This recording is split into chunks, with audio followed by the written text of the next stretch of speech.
We are back on a Saturday morning with more on Chadwick Boseman's passing. The actor died after a 4-year, very private battle with colon cancer, and he was just 43 years old. This is bringing to light, of course, the importance of screening and knowing the warning signs of colon cancer. And for that conversation, we want to bring in NBC's medical correspondent. Our friend Dr. John Torres joins us this morning. Dr. Torres, we appreciate your time this morning. This was such a stunning loss for so many reasons, but it does really raise new attention as it relates to colon cancer here. What are the warning signs that Americans, that individuals should be looking for as it relates to this awful disease?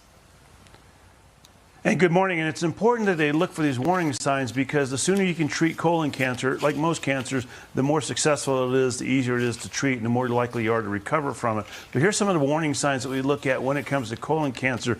Any kind of change in bowel habit, that's one of the important things. And these might be subtle changes, so keep an eye on your body and what's happening there. Bleeding, especially rectal bleeding, any blood in your stools. If you have cramping or fatigue or an unexplained weight loss, these are important clues that something could be going on. But one thing to remember, too, is these are clues that happen once colon cancer gets to a more advanced stage. You want to catch it earlier if possible, and that's simply with screenings. Well, yeah, let me follow up on that, Dr. Torres, because there is new guidance from the American Cancer Society. When should people be getting screened? Right, the American Cancer Society just dropped the age for screening down to 45 and above. And so people starting at age 45 sooner if you have any of those signs, if you have a family history. The CDC still goes with age 50, but there has been some recommendations to lower that age because we're seeing an increased rate of colon cancer in young people. Even as young as 20, we're seeing more cases over the last few years. Not exactly sure why that's happening, but they want to try and catch those early on with these types of screenings.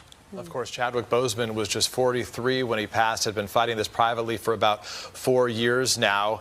As we discuss this issue more broadly, does this happen more frequently in particular communities? It seems to happen more often in the African-American community, doesn't it? It does, but overall, colon cancer is the third most leading cause of cancer in adults. It's the second leading cause of cancer-related deaths. Unfortunately, African Americans are at the high end of that. They're the ones most likely to get colon cancer and to get an aggressive type of colon cancer that's much harder to treat. We're not exactly sure why that happens, but we think part of that reason might be because of lack of screening, lack of access, and we know that needs to be corrected as well. So hopefully this message gets out and people understand what they need to do in order to protect themselves. Yeah, it's an important conversation for so many reasons. Dr. Torres, we appreciate your expertise.